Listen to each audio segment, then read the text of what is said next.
A young man stands in his bedroom. It just so happens that today, the 13th of April 2009, is this young man's birthday. Though it was 13 years ago he was given life, it is only today he will be given a name.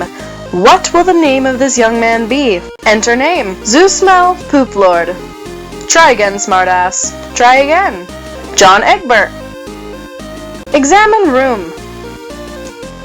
Your name is John. As was previously mentioned, it is your birthday. A number of cakes are scattered about your room. You have a variety of interests. You have a passion for really terrible movies. You like to program computers, but you are not very good at it. You have a fondness for paranormal lore and are an aspiring amateur magician. You also like to play games sometimes. What will you do? John, quickly retrieve arms from drawer. Your arms are in your magic chest, Poop Lord. Remove cake from magic chest. Out of sympathy for John's perceived lack of arms, you pick up the cake for him and put it on his bed. John, quickly retrieve arms from magic chest. You retrieve your fake arms from the chest. You use these for hilarious antics. You capsulog them in your Silodex. You have no idea what that actually means, though. There are other items in the chest. John, examine contents of chest. In here you keep an array of humorous and mystical artifacts, each one a devastating weapon in the hands of a skilled magician or a cunning prankster. You are neither of these things.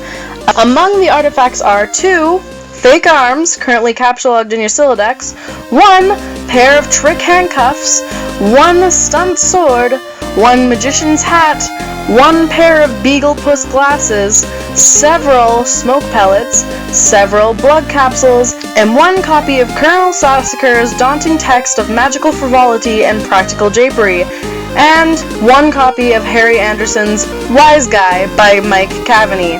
Some of this stuff may come in handy at some point. For now, you decide to just take the smoke pellets. John, capsulog smoke pellets. You stow the smoke pellets on one of your capsulog cards in your Silodex.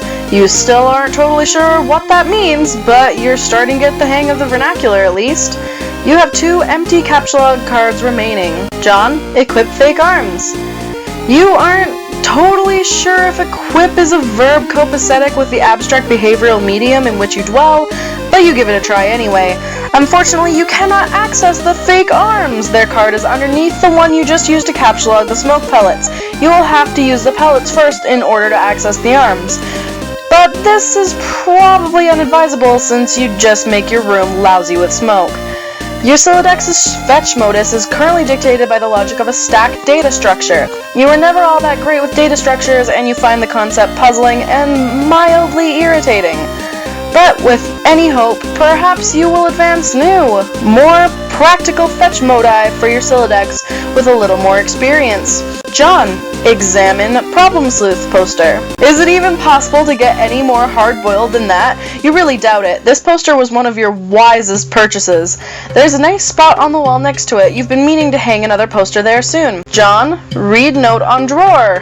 Happy birthday, son. I am so proud of you. This note is rich with the aromas of fatherly aftershaves and colognes. Beside the note is a rolled-up poster. John, take poster. Another birthday artifact. You wonder what is printed on the poster. You'll need some way to hang it on your wall. John, acquire hammer and nails. They will come in handy. You first place the hammer into your Silodex, but now all of your capsulog cards are full. You wonder what will happen if you try to take the nails. You guess it doesn't hurt to try. John, take nails. You capsulog 4 nails into the top card and push all the artifacts down a card. The fake arms are pushed entirely out of the deck. Oh well, they're probably completely useless anyway, but you probably don't want to do that again unless you want to drop the smoke pellets and suffer the consequences. In any case, you now feel like you've gathered enough things to get down to business and do some really important stuff. The next thing you'll do will probably be exceptionally meaningful. John, squawk like an imbecile and shit on your desk. This is the dumbest idea you've had in weeks. Stupid, stupid, stupid. And yet, the polished surface of your desk, it beckons. John, combine the nails and the hammer. You merge the top 2 cards. The hammer and nails are now capsulogged in the same card and can be used together. John, use hammer/nails on poster. You use the hammer and nails card in conjunction with the card beneath it. John, Nail poster to wall. You use the hammer, nails, and poster on the blank space on the wall. It's glorious, exactly what you wanted. The old man really came through this time. John, examine Con Air poster. Put the bunny back in the box. I said, put the bunny back in the box. Why couldn't you put the bunny back in the box? John, examine Deep Impact poster. Morgan Freeman's genteel, homespun mannerisms were perfect qualities for a president residing over a crisis. Oceans rise, cities fall, hope survives. Wow. Films about impending apocalypse fascinate you. Plus, a black president? Now you've seen everything. John, examine calendar. You've marked your birthday, the 13th of April. Another day you marked was supposed to be the arrival date for the highly touted Spurb beta launch.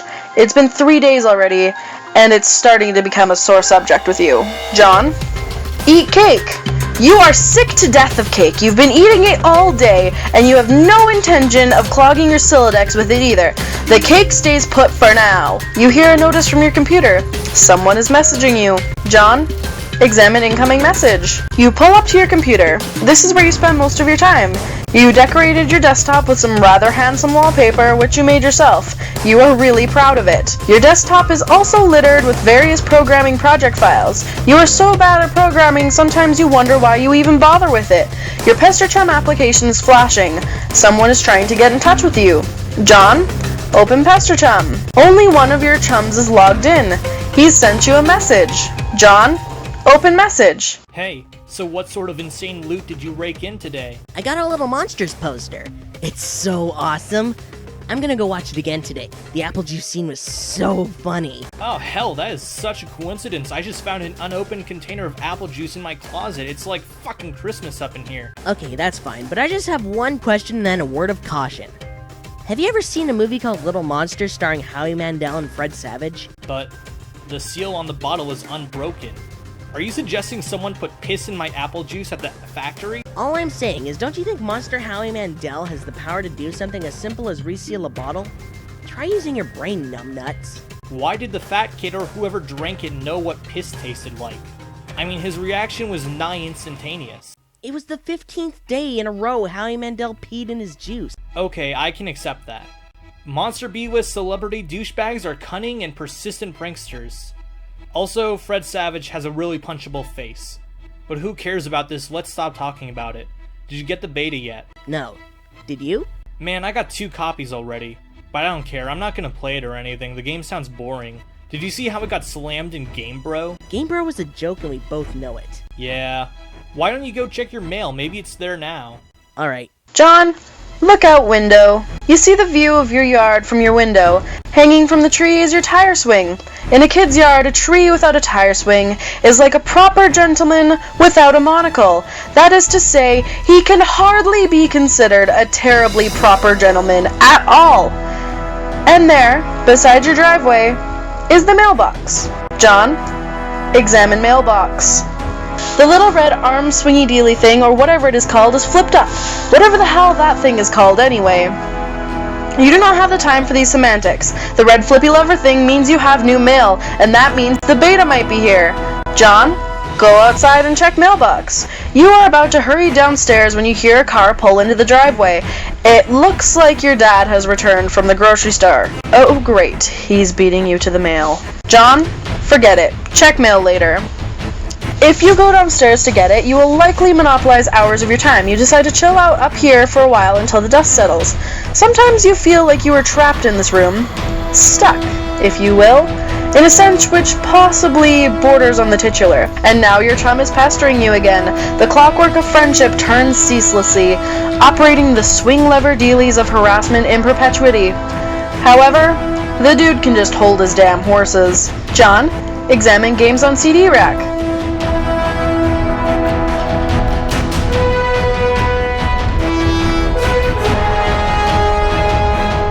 You've put countless man-hours into this assortment of quality titles. John, read Colonel Sassacre's daunting text. You decide to consult with the Colonel's bottomless wisdom. Good grief, this thing is huge. It could kill a cat if you dropped it. But to really dig into this hefty book, You will need to capsulog it. You are not sure if you're ready to logjam your other artifacts beneath it just yet. John, capsulog fake arms again. What did you just say? You don't want to clog up your...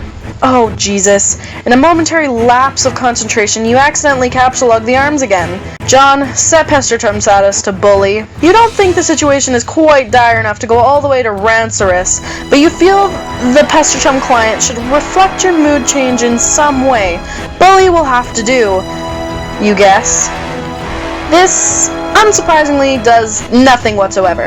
Oh right, you forgot your chum is still pestering you. John, answer chum. Is it there? Please say yes. Maybe you can play with TT, she's been pestering me all day about it.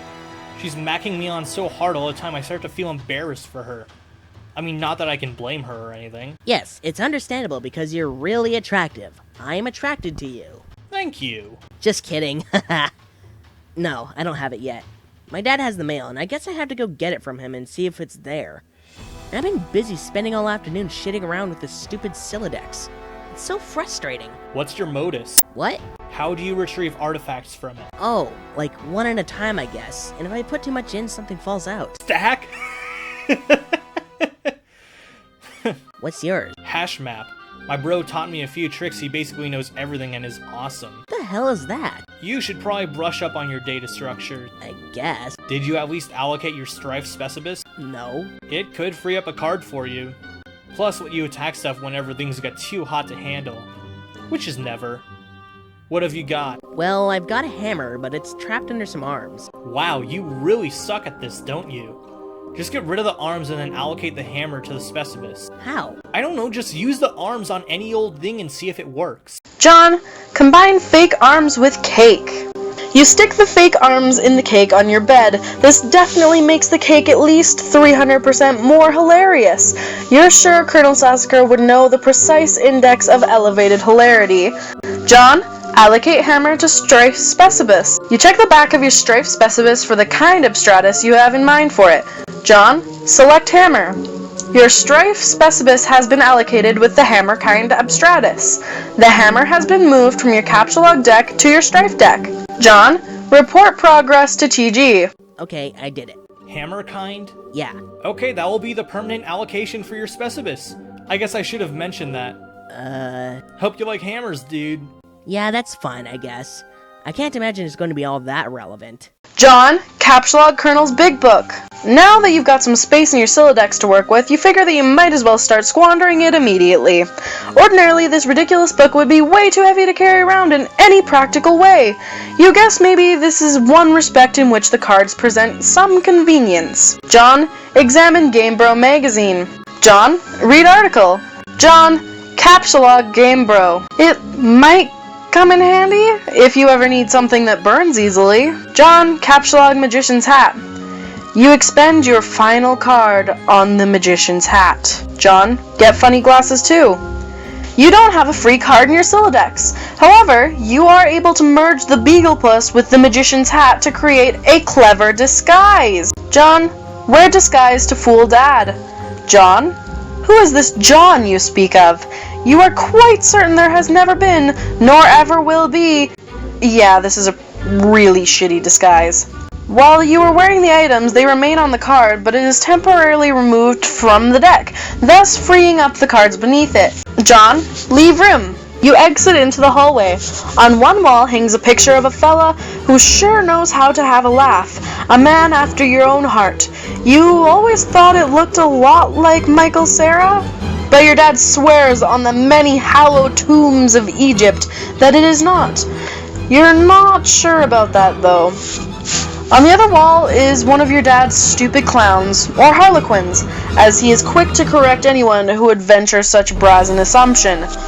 John, go downstairs. The accursed odor of fresh baking wafts into your newfound nostrils. Something is brewing in the kitchen. It must be the connivings of your arch nemesis, Betty Crocker, and the rich, buttery aroma of her plot stinks to high heaven. This mission is going to be more difficult than you imagined. John, admire harlequins. You check out the shelves of fanciful harlequins. Look at this fucking garbage. You hate this stuff. Funny is funny, but your dad sure can be a real cornball. Sometimes at night, You pray for burglars. John, examine fireplace. A bright orange flame flickers in the fireplace. It doesn't matter that it's April and not terribly chilly outside. In a home, a fireplace needs a fire, because that's what a fireplace is for. A fire belongs in a fireplace, damn it, categorically at all times without exception. As domestic myth of unaccountable origin holds, a home burrows the spirit of the flame for as long as it makes a guest of it, as much as the moon takes liberty with the sun's rays. The moon's an errant thief, and her pale fire she snatches from the sun. Mark Twain. You are almost certain Mark Twain said that.